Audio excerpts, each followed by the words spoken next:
Sa Hawaii, ika-50 taon ng palabas na Hawaii Five-0 ginunita. At EVM Awards International 2018 isinagawa sa US. Kinilala ang mga pelikulang batay sa kagandahang asal. Dagdag pa riyan, kapanayamin natin ang ilan sa mga taga-ibang bansa na nagwagi sa EVMA International 2018. Agila, Balita. Ito ang Agila Balita, Washington, D.C. Ako si Eliza Gonzalez Manglikmot. Agila, Balita. Kaalinsabay ng Worldwide Aid to Humanity o Pambuong Mundong Lingap sa Mamamayan, sunod-sunod na outreach missions ang isinagawa ng Iglesia ni Cristo at ng Felix Y. Manalo Foundation. Kabilang ang mga sumusunod, tumulong sa mga residente ng Philadelphia na mahagi ng mga panlamig sa Manhattan at nag-donate sa food bank ng Vancouver. Ang mga detalye mula kina Agila reporters Myla Simbulan, Abigail Dumlao at Kathleen Cruz.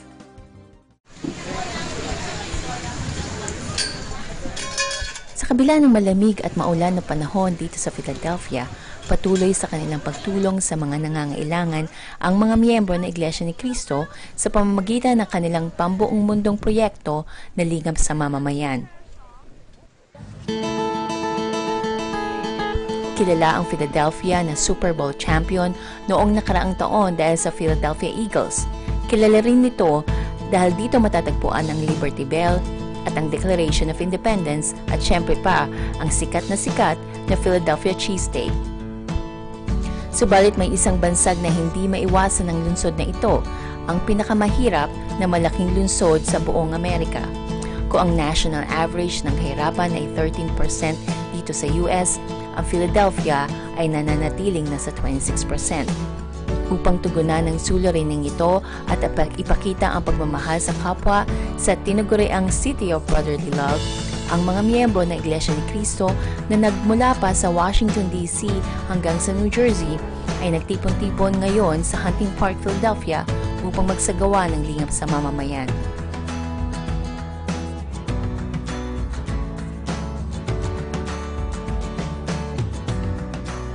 Strengthen you, yes. I will help you.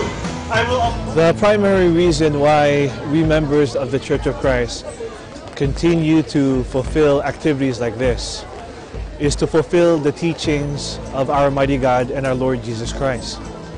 There is a biblical teaching that it's important that we love our fellow brethren and also our fellow men. Through activities like this, we show that we have the same spirit of our Lord Jesus Christ when it comes to loving one another. And through this activity that we have today, the Aid for Humanity, it gives us the opportunity to introduce the words of our mighty God and our Lord Jesus Christ, and also a chance to help alleviate poverty, which is a problem that people here in this community are feeling right now. When it comes to the city of Philadelphia, we know that poverty is an issue. And as members of the Church of Christ, we would like to help in any way possible. Because when we extend our help, we can help our fellow men, and all the more we bring glory to our Almighty God as Christians. And we know times are tough, and through this activity, well, we can help them in a small way. When it comes to the organizers, we started very early. So we started probably around 5:30, 6 a.m. And we are still setting up some of the things that are needed to be set up. And you know, when it comes to events like these and you know, activities like this, it's important that you prepare in advance, like you know, coordination with the authorities, and we coordinate with for example, with the park authorities, the park police, for example, and the government as well. delegation of the delegation of the work, division of labor. I think that's most important when it comes to big events like these. It's our love for the community, love for our fellow man. We know, it's really hard. It's really hard and difficult right now to live in this world. In a very small manner or a very small way that we can help, we will help, and that's the aim of this project. And may God continue to bless all of us.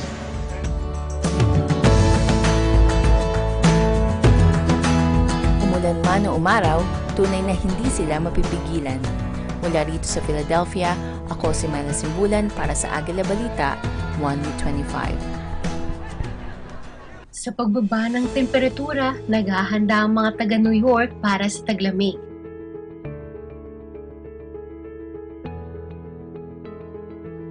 Ang INC kasama ang Felix Y. Manalo Foundation ay tumutulong sa komunidad ng Manhattan na matapang na harapin ang taglamig sa pamamagitan ng pagdadaos ng lingap sa mamamayan.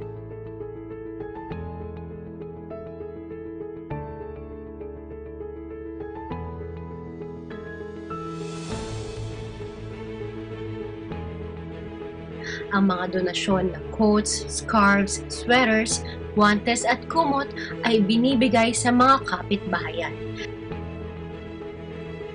Some people are less fortunate than others, and it's hard to believe in a country as rich as ours that there's poverty. Temperatures can be devastating if you don't have the correct clothing to warm you up. Because sometimes the temperatures can get below freezing, sometimes it's below zero. I walked by and one of the church members asked me if I needed a coat, and I had a little jacket on, and it was kind of cold. So he must have read my mind, and I walked in. I'm glad I walked in.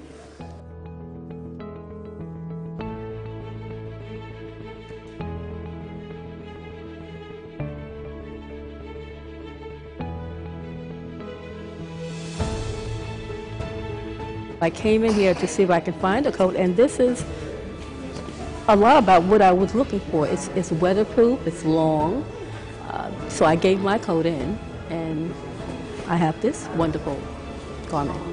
Thank God that your church gave me a nice coat for this winter that is, I think it's going to be really cold, like the past one.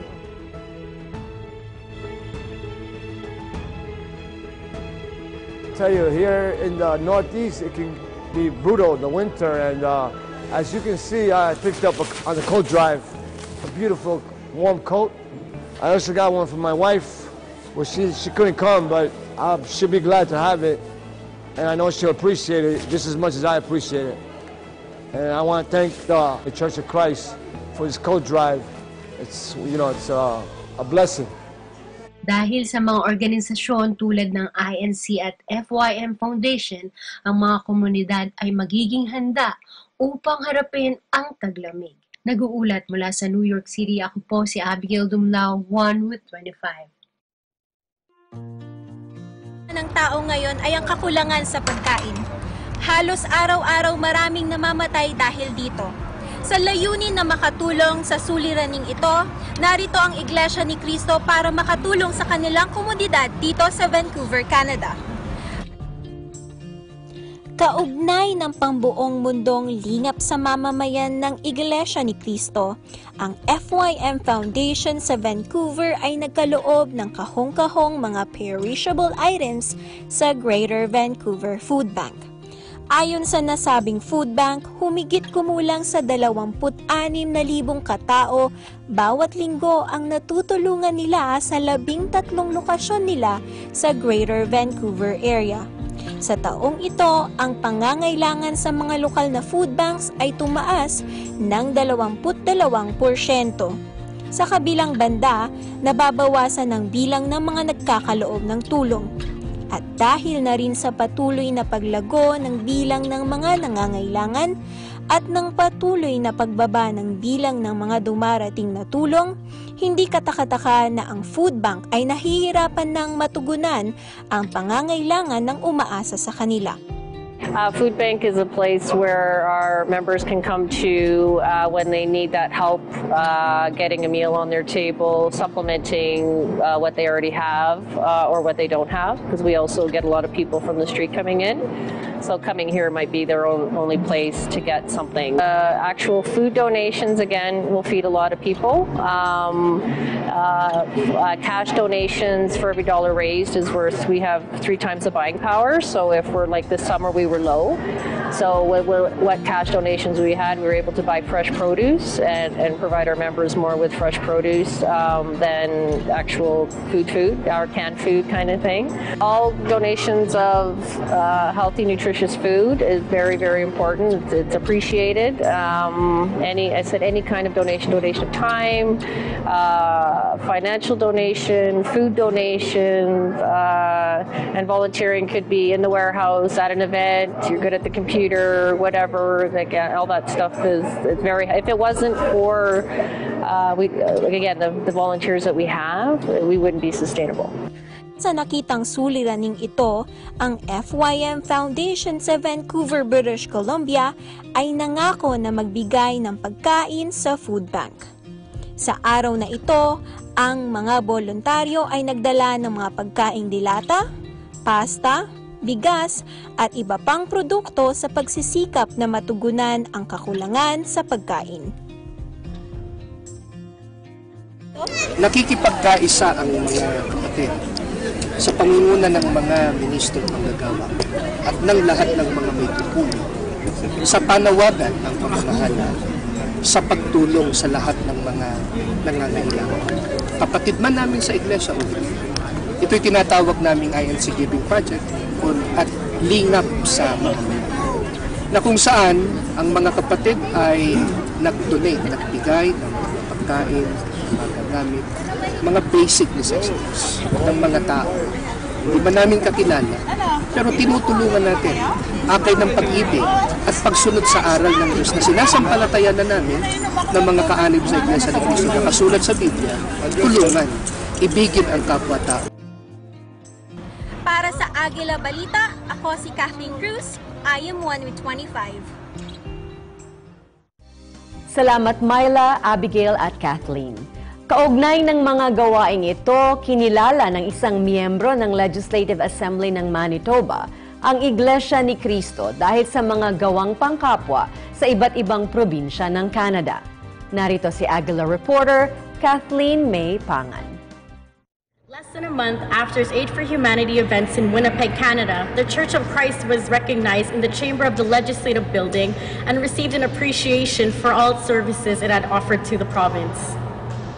The Church of Christ was recognized today by a member statement in which a member of the House expresses his or her appreciation of an individual or a group for their contribution or service to the people of Manitoba. Member of Legislative Assembly Cindy Lamour of Burroughs recalls some of the aid efforts, events, and services rendered by the Church of Christ. The Honourable Member for Burroughs. An organization that is so huge that they are established in 147 countries, including here in Canada. The Iglesia ni Cristo, INC, is a committed group of individuals who have decided to fulfill their pledge in extending help through aid and services, promoting education, socioeconomic well-being, environmental awareness, and health improvement. They do this through partnering up with local governments, community establishments, Aid for Humanity programs, and through Christian family organizations of the Church of Christ. Over the last couple of years, I, along with my colleague from Kiwetanuk, have had the honor to participate in INC's events. I'd like to tell you about a few of these events. The first being the Worldwide Walk to Fight Poverty. This event occurred simultaneously in 44 countries across 18 time zones on May 5th. 1,140 Manitobans joined the walk, which happened right here on our legislative grounds.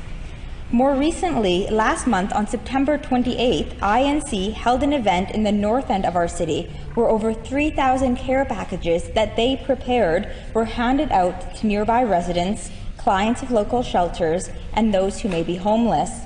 The care INC provides extends across Manitoba.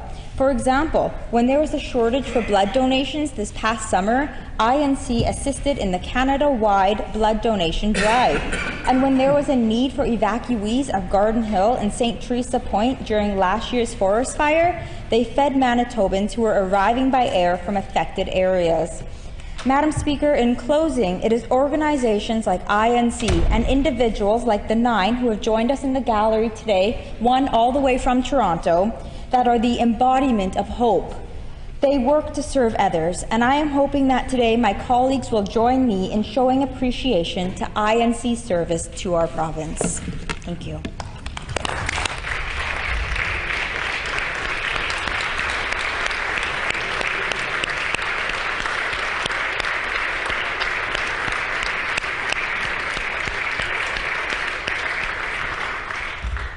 In her message, Lamra emphasized how the Iglesia ni Cristo fulfills its pledge to the community through aid efforts, free services, and promoting education, socioeconomic well-being, environmental awareness, and health improvement.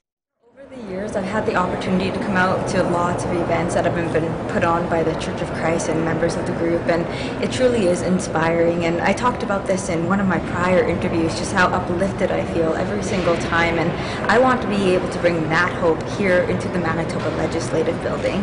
So I'm hoping by making a statement today on it, it will expose the Church of Christ to more members of the Legislative. The Iglesia ni Cristo works hand in hand with the Felix Y. Manalo Foundation in reaching out to people in impoverished areas and those affected by calamities. The efforts of these organizations have not gone unnoticed, as clearly proven by today's event. Reporting for Eagle News from Central Canada, I am Kathleen May Pangan, 1 with 25. Susunod, epekto ng bagyong U2 sa isla ng Saipan. At ika-50 taon ng Hawaii 5-0, ginunita. Tutok lang sa Agila Balita, Washington, D.C. Agila Balita. The machine is back at it. Gun.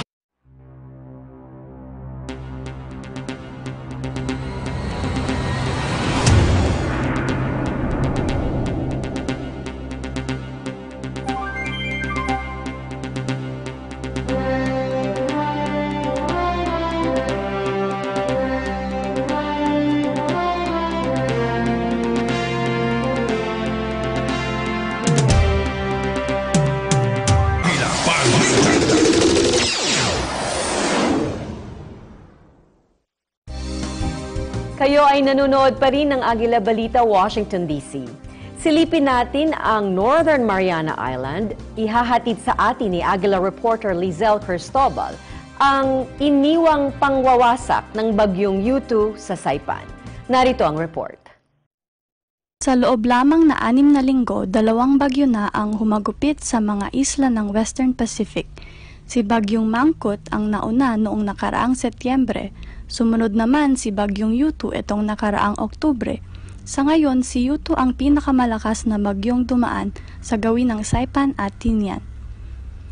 Halos 300 kilometro kada ora ang paghampas ng hangin malapit sa naging mata ng Category 5 na bagyo. Humigit kumulang 3 oras naman ang walang tigil na pag-ulan kalakip ang mga sumusunod na kidlat.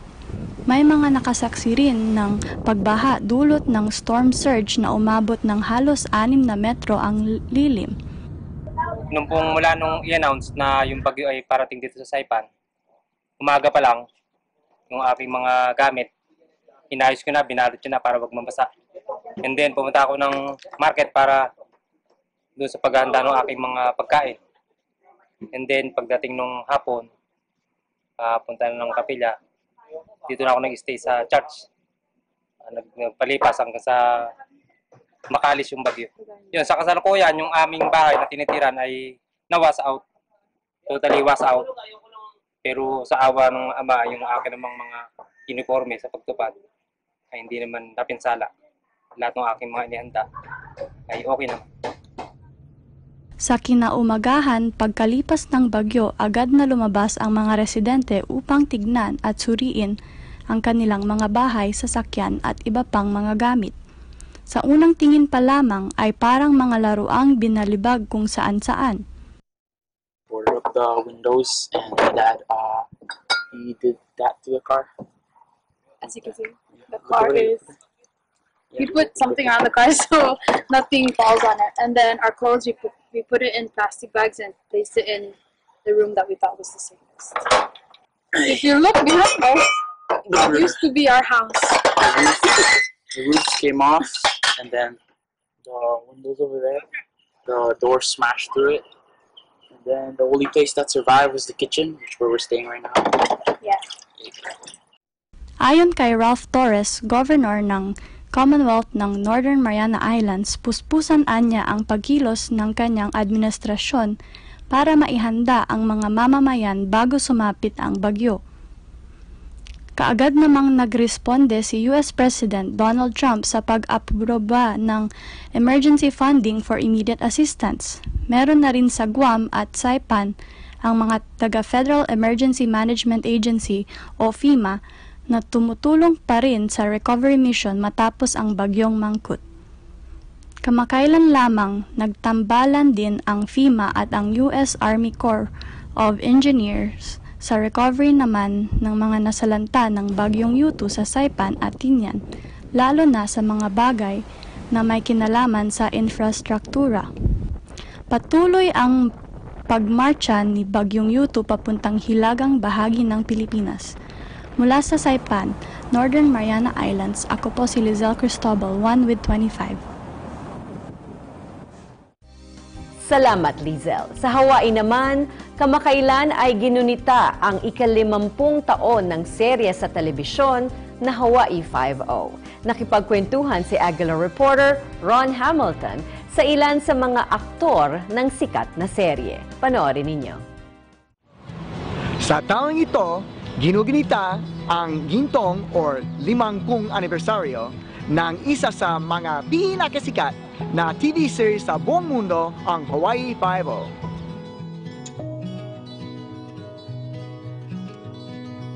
Nakasama namin si Ginang Emmy Tomingman Burns, isang veteran broadcaster at media entrepreneur na may connection sa mga cast at crew ng original series na nagtagal mula 1968 hanggang 1980.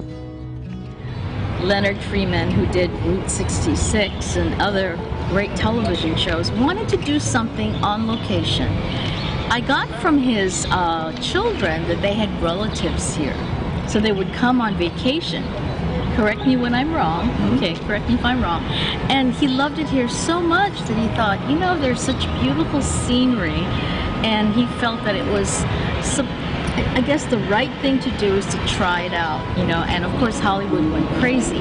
We've had other shows like Adventures in Paradise and Hawaiian Eye, but they weren't as visible to the different locations as Hawaii 5-0 was meant to be. Now, he and his family started to come over a lot, and the kids kind of grew up here in the summers. But they met my father-in-law, Governor Burns. At the time, he was, I guess, the first or second state governor, and he was a cop before he was governor. So Leonard Freeman just asked the right person for a cop show in Hawaii. I mean, the governor was going to be, you know, just all for it, except he did say, I don't want this to be a bang-bang shoot 'em up. I want you to make sure you talk about the good things about Hawaii so we can encourage tourism. Malaking blessing din para kay Dennis Chun na makabilang na supporting cast ng original at reboot series. Mangyari din na ang kanyang ama na si Kem Fong ay gumanap naman bilang Chin-ho sa lumang serye. You know, back then, I remember my father came home and said, I think I'm in a television show. Back then, I was a freshman at Chaminade University studying political science, and he had auditioned for this television show, and I don't know if you know the story about that, but he wasn't going to go to the audition. He had just been rejected by a lot of movies and stuff that had come to town. He said, told his agent, no, I don't want to go. And this agent said, no, I made an appointment for you. You're going to read for the part of Wolf Fat. Just go down to Human Meat, go down there. So he went down there, stood in the doorway. Leonard Freeman looked up and said, that's Chin-ho Kelly. And Dad never read a line for it. which was amazing. And that's the whole start of it. Naging malaking pribilehyo at pagganap ni Locosary Kimo Kahoano na original na series at maging sa reboot series. There is a heritage here. And then as I moved through this business and was doing Hawaii Five-0 and I wanted to be an actor, I went to LA and they're calling me back to Honolulu to do an audition. So I really found it as a great place to be a professional actor. But also at that time, I was working in Hawaiian music. So by being in radio and being with all of these wonderful artists and people who teach and dance the hula, we got to understand more about our culture. Si Ginang Donnie Dawson ay isang state film commissioner. Siya ay in charge ng Hawaii Film Studio. Narito ang kanyang mga comments tungkol sa influence ng Hawaii Five-0 sa entertainment industry ng Aloha State. Hawaii Five-0 was a game changer for our industry, and it was not without its struggles when they first tried to launch the show originally. I think there were a lot of people within our visitor industry, within our government, that were very, very nervous about supporting a show that was going to showcase the seedy underside, supposedly, of Hawaii. And so there was a lot of discussion that went into that. I wasn't involved in it at that time, but everybody knows that it was initially a struggle to get the kind of support that they needed. Para naman sa mga gustong maging artista o magtrabaho sa showbiz, ito ang kanilang mga words of encouragement. You've got to take failure of an audition as just part of life.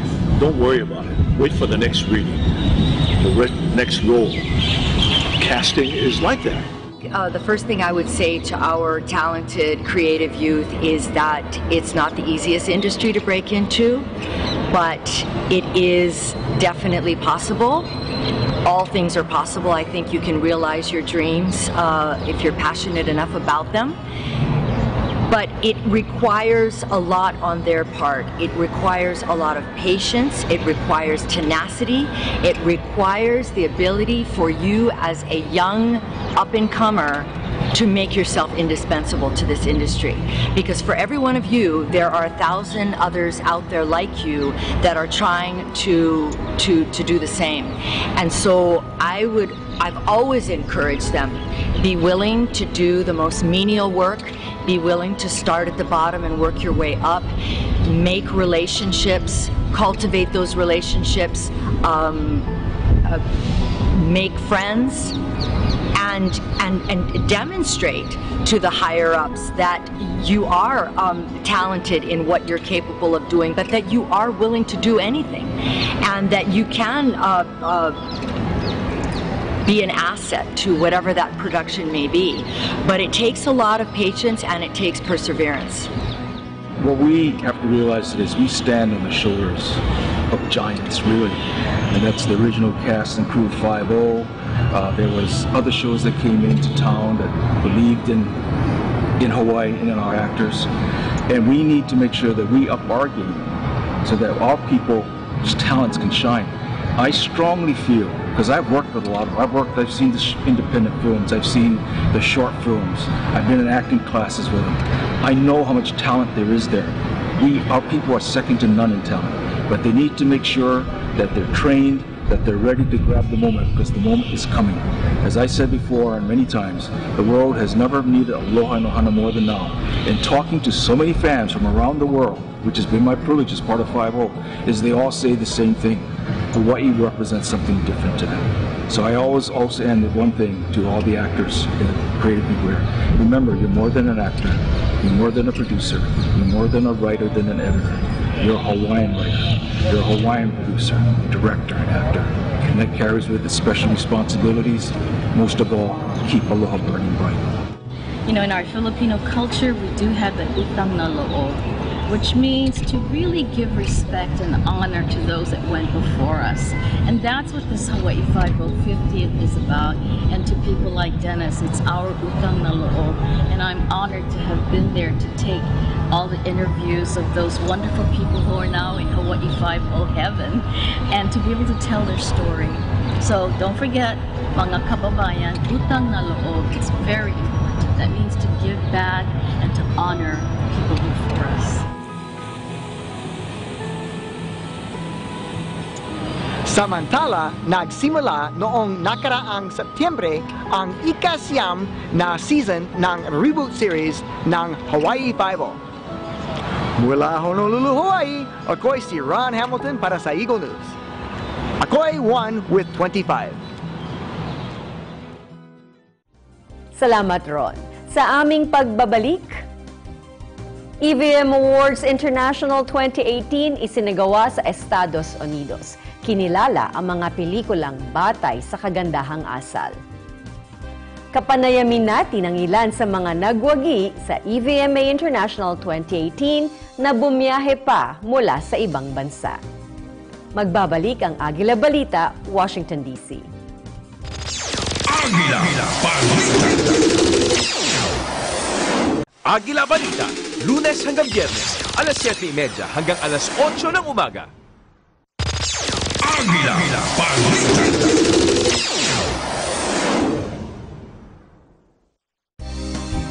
Kayo ay nanonood pa rin ng Agila Balita, Washington, D.C. Ako si Eliza Gonzalez Manglikmot. Pagkilala sa kahusayan sa sining biswal ang hatid ng EVM Awards International 2018. Kamakailan ay idinaos ang US debut ng pandaigdig na kompetisyong ito ng mga aktor, direktor, composer, editor at iba pa. Bukod sa pagkilala sa husay ng mga kalahok, temang kagandahang asal ang binigyan ng pinakamalaking karangalan. Narito ang report ni Diane Paras at June Reynoso.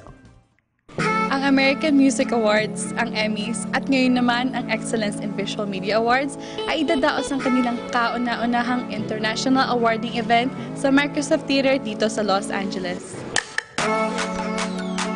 Ang mga panauhin mula sa iba't ibang sulok ng mundo ay naglakbay upang masaksihan ang engranding event na ito.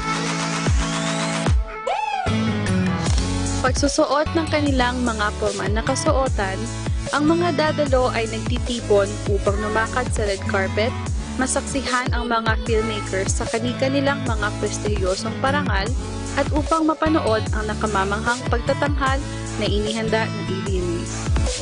How does it feel being here at this great event in Los Angeles? For me, being here, I feel like a superstar. It's not every day that you get to come here at this place and see everybody. What I'm looking forward to actually is seeing all the many faces from around the world, since this is a continental event. And so I'm just here to see everybody and try to meet some new friends. What are you looking forward to at this grand event? Oh, I'm just here to look at all the new movie screenings and see which one is like the best. I'm just really excited and like astounded by like the amount of people here. It's really a good experience. That's good. Is there any actor that you're hoping to win for this evening? I don't have anyone in mind, but I'm just hoping to meet new people, whether they're actors or just normal participants. It's going to be a fun experience. How does it feel like to walk the red carpet? Oh my, it feels amazing because I know I'll never be able to walk it myself. So it's just like an actual proxy of what's going to happen if I do walk the red carpet. But you know, this is all just a dream. Like, it's never going to happen. So it just feels nice.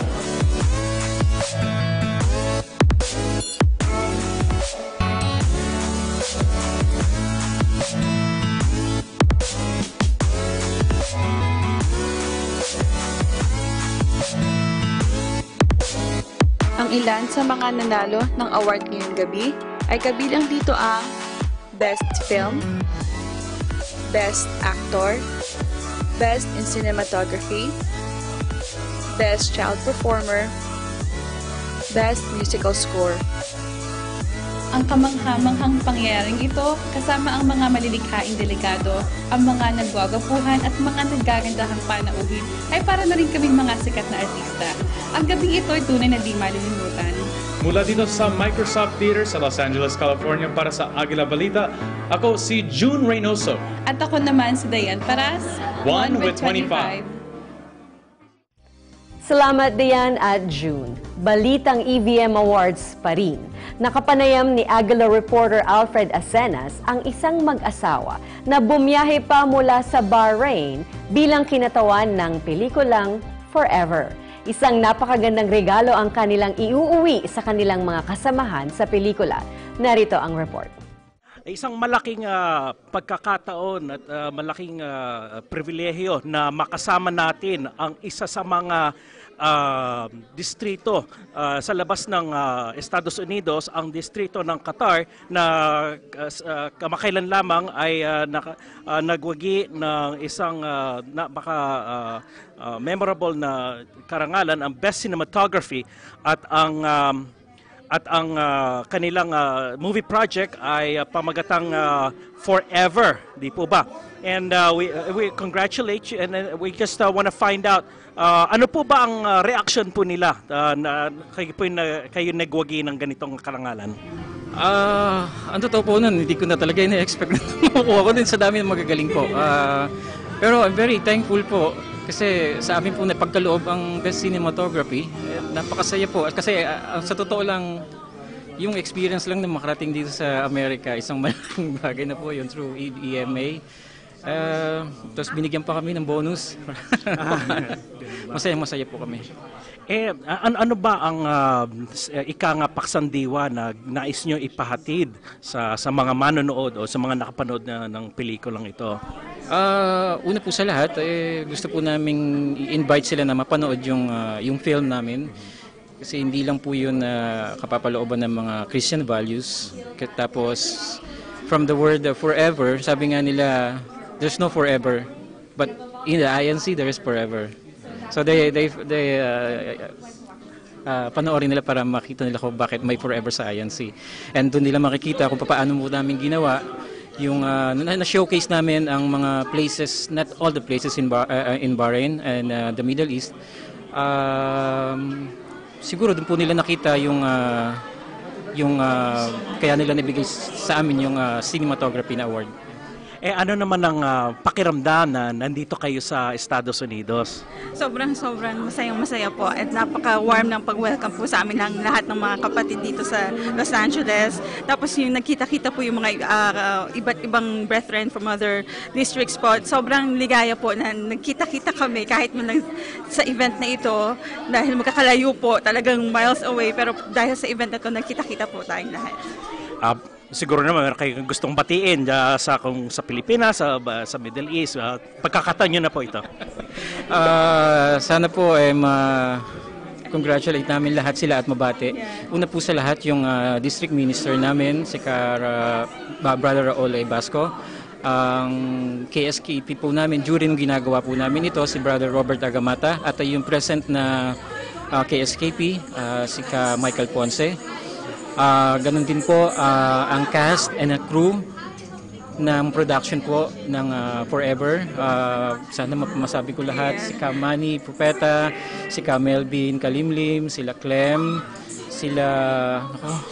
lahat ng cast, si Rameline, Michael, Aldrin, and Kayan. And kasama din po sa district minister namin, kakarating lang po niya, pero nagpapasalamat din po kami kay Brother Mar, ang aming second district. Opo, ang aming second district minister. At siyempre, babatiin ko rin po ng happy birthday ang aking may bahay. Birthday po niya ngayon. Sobrang regalo. Talagang malaking birthday gift na talaga naman. Batiin ko rin po yung dalawa naming anak, siyempre, na naiwan po sa Bahrain, si Grant at si Liet po. Congratulations po. Thank you. Pagbati sa mga nagwagi sa EVM Awards International 2018. Salamat, Alfred. Para sa kumpletong live broadcast mula sa red carpet ng EVM Awards, bisitahin ninyo ang aming website, eaglenewslive.com. At yan ang Agila Balita, Washington, D.C. Samahan kaming muli sa susunod na Lunes para sa isa na namang malamang edisyon, puno ng balita at impormasyon mula sa aming bureau sa buong mundo. Magpapatuloy ang Agila Balita, dyan lang kayo. Salamat sa panonood. Ako si Eliza Gonzalez Manglikmot. Laging 1 with 25. Sumainyo ang mga balitang kinara, maingat na isinulat at inihanay ng Eagle News Service. Agila